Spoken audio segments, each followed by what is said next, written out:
നീ എൻ്റെ വീട്ടിൽ വരണ്ട, തൊടണ്ട, നോക്കണ്ട, ഞാൻ നിന്റെ വാക്കിൽ വിശ്വസിക്കുകയാണ്. കർത്താവിന് അങ്ങനെയുള്ള ചിലരെ ഇതിനകത്ത് ആവശ്യമുണ്ട്.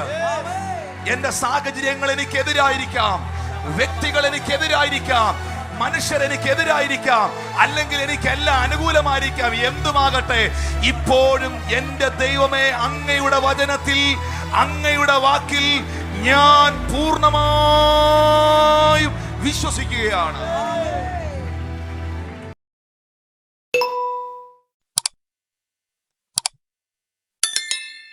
വിശുദ്ധ ലൂക്കോസിന്റെ സുവിശേഷം 7-ാം അധ്യായം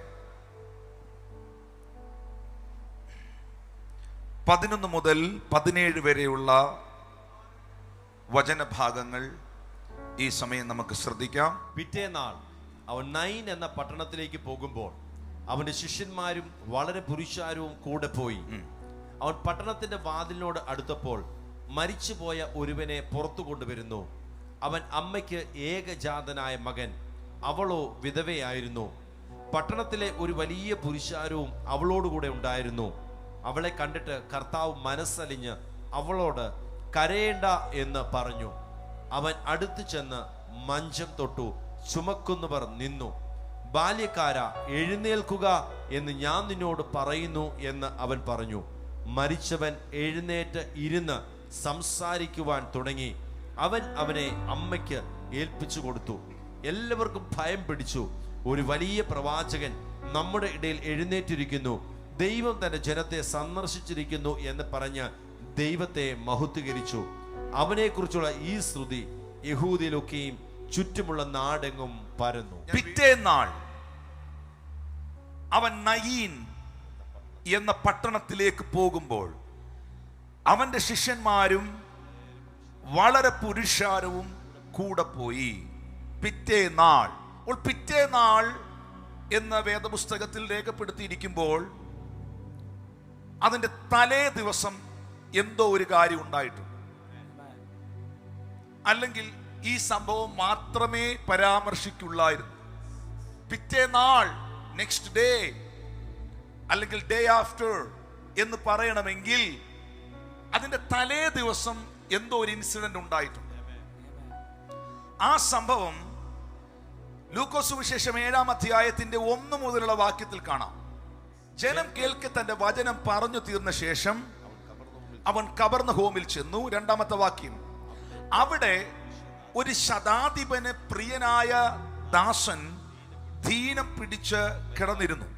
അടുത്ത വാക്യം, അവൻ യേശുവിന്റെ വസ്തുത കേട്ടിട്ട് അവൻ വന്ന് തന്റെ ദാസനെ രക്ഷിക്കേണ്ടതിന് അവനോട് അപേക്ഷിക്കുവാൻ യഹൂദന്മാരുടെ മൂപ്പന്മാരെ അവന്റെ അടുക്കൽ അയച്ചു. അവർ യേശുവിന്റെ അടുക്കൽ വന്ന് അവനോട് താല്പര്യമായി അപേക്ഷിച്ചു. നീ അത് ചെയ്തു കൊടുക്കുവാൻ അവൻ യോഗ്യൻ. അവൻ നമ്മുടെ ജനത്തെ സ്നേഹിക്കുന്നു, ഞങ്ങൾക്ക് ഒരു പള്ളിയും പണിതു തന്നിരിക്കുന്നു എന്ന് പറഞ്ഞു. യേശു അവരോടുകൂടെ പോയി. വീടിനോട് അടുക്കാറായപ്പോൾ ശതാധിപൻ സ്നേഹിതന്മാരെ അവന്റെ അടുക്കൽ അയച്ചു. കർത്താവേ, പ്രയാസപ്പെടേണ്ട, നീ എൻ്റെ പുരയ്ക്കകത്ത് വരുവാൻ ഞാൻ പോരാത്തവൻ. അതുകൊണ്ട് നിന്റെ അടുക്കൽ വരുവാൻ ഞാൻ യോഗ്യനെന്ന് എനിക്ക് തോന്നിയിട്ടില്ല. ഒരു വാക്ക് കൽപ്പിച്ചാൽ എൻ്റെ ബാല്യക്കാരന് സൗഖ്യം വരും. ഞാനും അധികാരത്തിന് കീഴ്പ്പെട്ട മനുഷ്യൻ, എൻ്റെ കീഴിൽ പടയാളികളുണ്ട്. ഒരുവനോട് പോകുക എന്ന് പറഞ്ഞാൽ അവൻ പോകുന്നു, മറ്റൊരുവനോട് വരിക എന്ന് പറഞ്ഞാൽ അവൻ വരുന്നു. എൻ്റെ ദാസനോട് ഇത് ചെയ്യുക എന്ന് പറഞ്ഞാൽ അവൻ ചെയ്യുന്നു എന്ന് പറയിച്ചു. യേശു അത് കേട്ടിട്ട് അവങ്കൽ ആശ്ചര്യപ്പെട്ടു. തിരിഞ്ഞു നോക്കി അനുഗമിക്കുന്ന കൂട്ടത്തോട്, ഇസ്രായേൽ കൂടി ഇങ്ങനെയുള്ള വിശ്വാസം ഞാൻ കണ്ടിട്ടില്ല എന്ന് ഞാൻ നിങ്ങളോട് പറയുന്നു എന്ന് പറഞ്ഞു.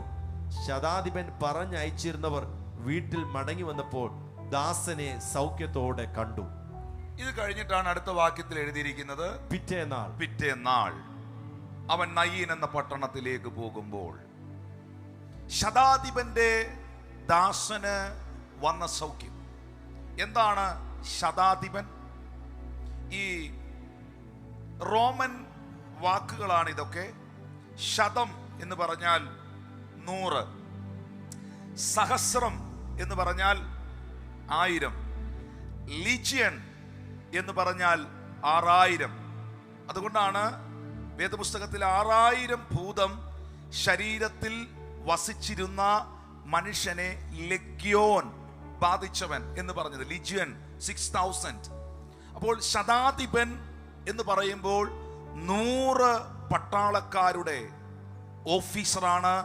100 പട്ടാളക്കാർക്ക് മീതെ ഉള്ള മനുഷ്യനാണ്. ഇത് നമ്മൾ ഈ ശതാധിപന്റെ ദാസന് സൗഖ്യം വരുത്തി എന്ന് നമ്മൾ ബൈബിളിൽ വായിക്കുമ്പം പല സന്ദർഭങ്ങളിലും ഇതിന്റെ പശ്ചാത്തലം നമ്മൾ പരിശോധിക്കാറില്ല, പഠിക്കാൻ ശ്രമിക്കാറില്ല. ഇപ്പോഴും ശതാധിപൻ ആര് എന്ന് ചോദിച്ചാൽ അറിയാത്തവരുമുണ്ട്. ഒരു ശതാധിപനിൽ 7 ഉത്തരവാദിത്തമാണുള്ളത്. ശതാധിപൻ എന്ന് പറയുമ്പോൾ വെറുതെ അങ്ങ് പറയുകയല്ല. ആ മനുഷ്യൻ പറഞ്ഞല്ലോ, ഞാനും അധികാരത്തിന് കീഴിലുള്ളവൻ. ഹല്ലേലൂയ. 7 ഉത്തരവാദിത്തങ്ങളാണ്, 7 റെസ്പോൺസിബിലിറ്റീസ് ആണ്, 7 അതോറിറ്റീസ് ആണ് ഒരു ശതാധിപനിലുള്ളത്. ഒന്ന്, ഒരു ശതാധിപനാണ് ഈ പട്ടാളക്കാർക്ക് കായിക പരിശീലനം കൊടുക്കുന്നത്. ഒരു റോമൻ ശതാധിപനാണ് ആയുധ പരിശീലനം കൊടുക്കുന്നത്. ഒരു റോമൻ ശതാധിപനാണ് പരേഡുകൾ, ആർമി പരേഡുകൾ നയിക്കുന്നത്. ഒരു റോമൻ ശതാധിപനാണ് ആർമി ബറ്റാലിയന്റെ പാളയങ്ങളുടെ മേൽനോട്ടം വഹിക്കുന്നത്. ഒരു റോമൻ ശതാധിപനാണ് യുദ്ധത്തിന് നേതൃത്വം കൊടുക്കുന്നത്.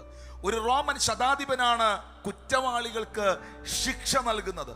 ഒരു റോമൻ ശതാധിപനാണ് വധശിക്ഷ നടപ്പിലാക്കുന്നത്. ഇങ്ങനെ 7 ഉത്തരവാദിത്തങ്ങളുള്ള അധികാരമുള്ള അധികാരിയാണ് ഒരു ശതാധിപൻ എന്ന് പറയുന്നത്.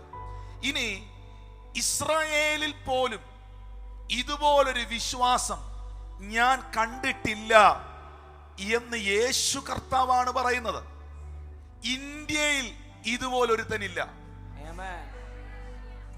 അമേരിക്കയിൽ ഇതുപോലൊരുത്തനില്ല എന്ന അതേ ആശയം എടുക്കണം. കർത്താവ് പറഞ്ഞത് കബർന്നഹോമിൽ ഇതുപോലൊരുത്തനില്ലെന്നല്ല, ഗലീലയിൽ ഇതുപോലൊരു വിശ്വാസം ഇല്ലെന്നല്ല, ബഥാനിയയിൽ ഇതുപോലൊരു വിശ്വാസം ഇല്ലെന്നല്ല, ഈ രാജ്യത്തിൽ ഇതുപോലൊരുത്തനില്ല എന്നാണ്. കാരണം ഇസ്രായേൽ ഒരു രാജ്യമാണ്. അപ്പൊ നമ്മൾ ഇതിൽ നിന്ന് മനസ്സിലാക്കണം, ഇത് പറയുന്നത് എല്ലാവരെയും പുകഴ്ത്തുന്ന, പുകഴ്ത്തണ്ടാത്തവനെയും പുകഴ്ത്തുന്ന, എല്ലാവരെയും ചുമ്മാ പൊക്കി പറയുന്ന, എല്ലാവരെയും പ്രശംസിക്കുന്ന, അല്ലെങ്കിൽ നമ്മുടെയൊക്കെ ഭാഷയെ പറഞ്ഞാല് മദ്യപിച്ച് മയക്കുമരുന്നടിച്ച് ലിവർ നഷ്ടപ്പെട്ട് മരിച്ചു കിടക്കുന്നവനും ഇപ്പോൾ ദൂതന്മാരുടെ മധ്യയിൽ ദൈവത്തെ ആരാധിക്കുകയാണ് എന്ന് അനുശോചനം പറയുന്ന ഒരാളല്ല ഈ പറഞ്ഞിരിക്കുന്നത്. ഇത് പറഞ്ഞ ആൾ യേശുവാണ്. ഒരാളൊരു വാക്ക് പറയുമ്പോൾ ആ പറഞ്ഞ വ്യക്തിയാണ് നമ്മൾ ശ്രദ്ധിക്കേണ്ടത്. ഇസ്രായേലിൽ പോലും ഞാൻ ഇതുപോലൊരു വിശ്വാസം കണ്ടിട്ടില്ല. ഇന്ത്യയിൽ ഒരുത്തനും ഇത്രയും വിശ്വാസം ഇല്ല. അമേരിക്കയിൽ ഒരുത്തനും ഇത്രയും വിശ്വാസമില്ലെന്ന് അമേരിക്കയിൽ നിന്ന് പറയുന്നത് പോലെ, ഇന്ത്യയിൽ ഒരുത്തനും ഇതുപോലൊരു വിശ്വാസം ഇല്ലെന്ന് ഇന്ത്യയിൽ നിന്ന് പറയുന്നത് പോലെ, ഇസ്രായേൽ എന്ന രാജ്യത്തിൽ നിന്നുകൊണ്ട് ലോകത്തിന്റെ രക്ഷകൻ ദൈവപുത്രൻ പറയുകയാണ്, ഇസ്രായേലിൽ ഇതുപോലൊരു ഫെയ്ത്ത് ഉള്ളവനെ ഞാൻ കണ്ടിട്ടില്ല. അങ്ങനെയാണെങ്കിൽ ഈ ശതാധിപനിൽ നമ്മൾ കാണാത്തത് എന്തൊക്കെയോ യേശു കണ്ടിരിക്കുന്നു. നമുക്ക് പിടികിട്ടിയിട്ടില്ലാത്തത് എന്തൊക്കെയോ യേശുവിന് പിടികിട്ടിയിരിക്കുന്നു. നമുക്ക് മനസ്സിലാക്കാൻ കഴിയാത്തത് എന്തൊക്കെയോ ഒറ്റ നോട്ടത്തിൽ അവന്റെ വാക്കിൽ യേശു മനസ്സിലാക്കിയിരിക്കുന്നു.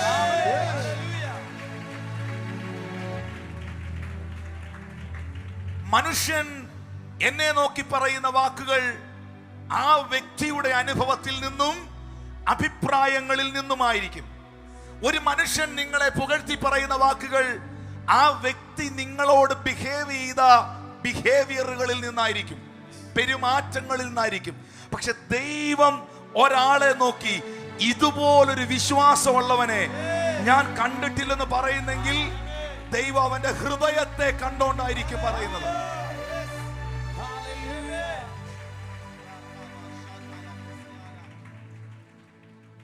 എന്താണ് ഈ ശതാധിപന്റെ പ്രത്യേകത? ഒന്ന്, ഞാൻ പറഞ്ഞല്ലോ, ഇത്രയും അധികാരങ്ങൾ, ഈ 7-ലധികം അധികാരങ്ങൾ ഈ മനുഷ്യനിൽ നിക്ഷിപ്തമാണ്. ഒരു സീനിയർ ഓഫീസറാണ്. 2, നിങ്ങൾ മനസ്സിലാക്കണം, എന്റെ വിഷയം അതല്ല. ഞാൻ ഇതിൽ നിന്ന് അതിൽ നിൽക്കും. എന്റെ വിഷയത്തിലേക്ക് എനിക്ക് വരണം. കർത്താവ് ഏൽപ്പിച്ചത് എനിക്ക് ഇവിടെ പങ്കുവയ്ക്കണം. എന്നാൽ ഈ മനുഷ്യനെ കുറിച്ച് ലൂക്കോസ് 7:3 എഴുതിയിട്ടുണ്ട്. അവൻ ശതാധിപൻ യേശുവിന്റെ അടുക്കൽ വന്നത് തന്റെ ദാസന് വേണ്ടിയിട്ടാണ് എന്ന് പറഞ്ഞാൽ, യേശുവിനോട് അപേക്ഷിക്കുന്നത് എന്റെ ഭാര്യയെ സൗഖ്യമാക്കണമെന്നല്ല, എനിക്ക് സൗഖ്യം വേണമെന്നല്ല, എന്റെ വീട്ടിൽ എന്റെ കുഞ്ഞ് രോഗിയായി കിടക്കുന്നു, എന്റെ കുഞ്ഞിനെ സൗഖ്യമാക്കണമെന്നല്ല. ഈ ശതാധിപൻ വന്നിരിക്കുന്നത് തന്റെ കീഴിൽ പണി ചെയ്യുന്ന, തനിക്ക് വേണ്ടി ജോലി ചെയ്യുന്ന തന്റെ വേലക്കാരന് വേണ്ടി, തന്റെ സെർവന്റിന് വേണ്ടി അപേക്ഷിക്കാനാണ്. തന്റെ ദാസന് വേണ്ടിയാണ്. നമുക്ക് വേണ്ടി നമ്മൾ പ്രാർത്ഥിക്കും, നമ്മുടെ മക്കൾക്ക് വേണ്ടി നമ്മൾ പ്രാർത്ഥിക്കും, നമ്മുടെ സഹോദരങ്ങൾക്ക് വേണ്ടി നമ്മൾ പ്രാർത്ഥിക്കും. നമ്മുടെ ആവശ്യങ്ങൾ ഘോരമായി നമ്മൾ പറഞ്ഞിരിക്കും, പ്രഖ്യാപിച്ചിരിക്കും. പക്ഷേ ഈ ശതാധിപൻ വന്നിരിക്കുന്നത് തന്റെ മകൾക്കോ മകനോ ഭാര്യയ്ക്കോ തനിക്കോ വേണ്ടിയല്ല. ഈ ശതാധിപൻ വന്നിരിക്കുന്നത് തന്റെ സെർവന്റിന് വേണ്ടിയാണ്, തന്റെ ജോലിക്കാരന് വേണ്ടിയാണ്. തന്റെ ജോലിക്കാരന് സുഖമില്ല, തന്റെ കൂടെ പണിയെടുത്തുകൊണ്ടിരിക്കുന്ന സെർവന്റ് രോഗിയായിരിക്കുന്നു. ശരിക്കും ഇസ്രായേലിൽ ഇങ്ങനൊരു ഓഫീസർ, ഇത്രയും പദവിയുള്ള ഒരു ശതാധിപൻ, തന്റെ കൂടെ ഒത്തിരി ജോലിക്കാർ കാണും. അതിൽ ഒരു ജോലിക്കാരൻ രോഗിയായി തീർന്നാൽ അടിമ, ഈ സെർവന്റ് എന്ന് പറയുമ്പോൾ അന്നത്തെ കാലത്ത് ഒരു അടിമയെ പോലെയാണ്. ഈ അടിമ പ്രയാസത്തിലാകുമ്പോ ഒന്നുകിൽ അവനെ മാറ്റി നിർത്തും, അല്ലെ അവനെ ജോലിയിൽ നിന്ന് വിശ്രമത്തിന് വിടും, അല്ലെ അവനെ വീട്ടിൽ പൊക്കോളാൻ പറയും. പക്ഷെ ഈ ശതാധിപൻ തന്റെ ദാസനെ സ്നേഹിച്ചു. ഞാൻ പറഞ്ഞല്ലോ, ഇസ്രായേലിൽ പോലും നിന്നെ പോലെ ഒരുത്തൻ ഇല്ല എന്ന് തമ്പുരാൻ ദൈവം പറയണമെങ്കിൽ, യേശു പറയണമെങ്കിൽ, നമ്മൾ കാണാത്തത് എന്തൊക്കെയോ അവനിൽ കർത്താവ് കണ്ടതുകൊണ്ടാണ്.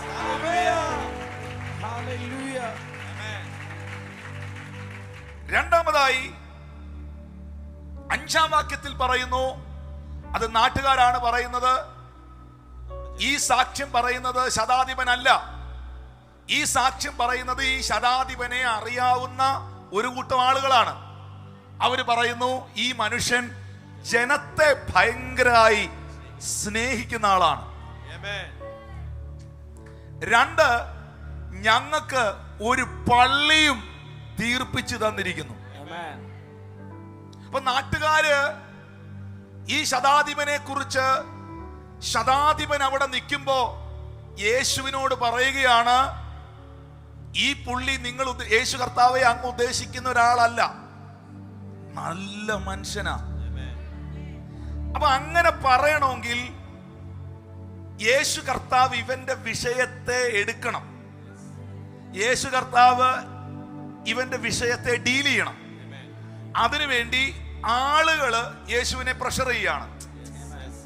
പിന്നെ അത് മാത്രമല്ല, ഞങ്ങളുടെ അവിടുത്തെ പള്ളി, ചർച്ച് പണിക്ക് ഇഷ്ടംപോലെ പൈസ നച്ചായനായത്, ഏറ്റവും കൂടുതൽ പള്ളി പണിക്ക് പൈസ എന്ന മനുഷ്യനാണ്. അപ്പൊ ഇതൊക്കെ പറയുമ്പോ ഞങ്ങൾക്ക് സിനഗോഗ് പണിഞ്ഞു തന്നിട്ടുണ്ട്, പള്ളി പണിക്ക് കാശ് തന്നിട്ടുണ്ട്, ചാരിറ്റി വർക്ക് നടത്തുന്നുണ്ട്, ജനത്തെ ഭയങ്കരമായിട്ട് സ്നേഹിക്കുന്നുണ്ട് എന്നൊക്കെ പറയുമ്പം ജനം കരുതി യേശു കർത്താവ് എന്നാ പിന്നെ അച്ചായനെ മുന്നോട്ട് വിട്ടാട്ടെ എന്ന് പറയുന്നു. ആരും മിണ്ടുന്നില്ല. Praise the Lord. ഹല്ലേലൂയ. ജനം എന്തൊക്കെ പറഞ്ഞാലും എന്റെ ദൈവം നിന്റെ ഹൃദയത്തെ അറിഞ്ഞേ പ്രവർത്തിക്കുള്ളൂ.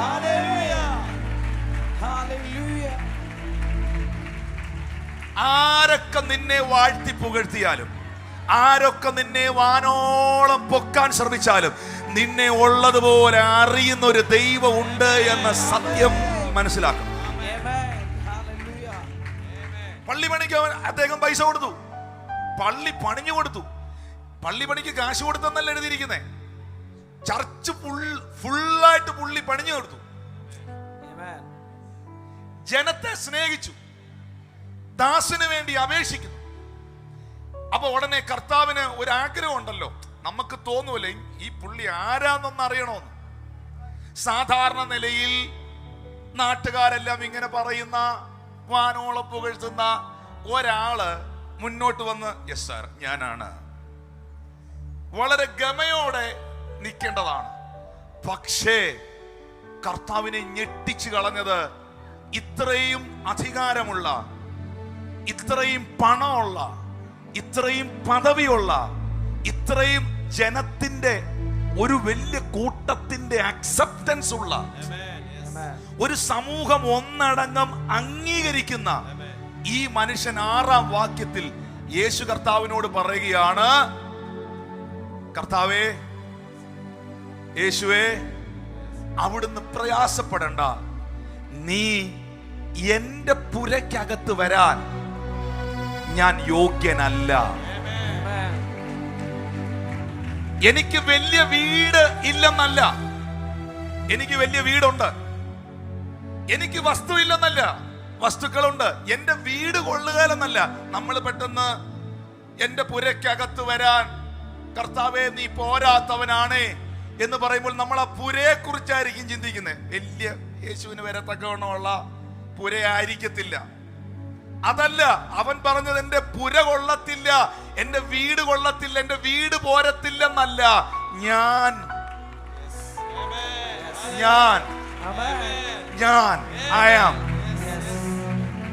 ഞാൻ പോരാത്തവനാണ്. ദൈവം മുൻപാകെ നിൽക്കുവാൻ, അങ്ങയുടെ മുൻപിൽ നിൽക്കുവാൻ എനിക്ക് യാതൊരു യോഗ്യതയില്ല കർത്താവേ. അങ്ങന്റെ വീട്ടിൽ വരാൻ എനിക്കൊരു അർഹതയില്ല കർത്താവേ.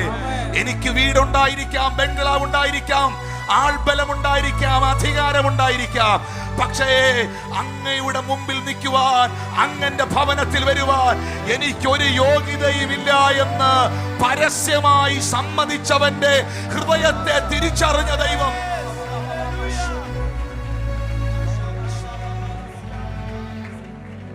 അഭിമാനം കൊള്ളേണ്ട സാഹചര്യത്തിൽ, ശരിക്കും അഭിമാനം കൊള്ളേണ്ട സാഹചര്യത്തിൽ എല്ലാവരും തന്നെ വാഴ്ത്തി പുകഴ്ത്തുമ്പോൾ ദൈവ മുൻപാകെ മനസ്സുകൊണ്ടും വാക്കുകൊണ്ടും ഹൃദയം കൊണ്ടും താഴുന്ന, ഞാൻ ഒന്നുമില്ലപ്പാ എന്ന് പറയുന്ന ഒരാറ്റിറ്റ്യൂഡ് ശതാധിപനിൽ കർത്താവ് കണ്ടപ്പോ പറഞ്ഞു, ഇവനെ പോലൊരുത്തൻ ഈ രാജ്യത്തിൽ ഇല്ലെന്ന്. ഒന്ന് കരമടിച്ച് കർത്താവിന് നന്ദി. ഇവനെ പോലൊരുത്തൻ ഈ രാജ്യത്തിൽ ഇല്ലെന്ന്. Oh Jesus.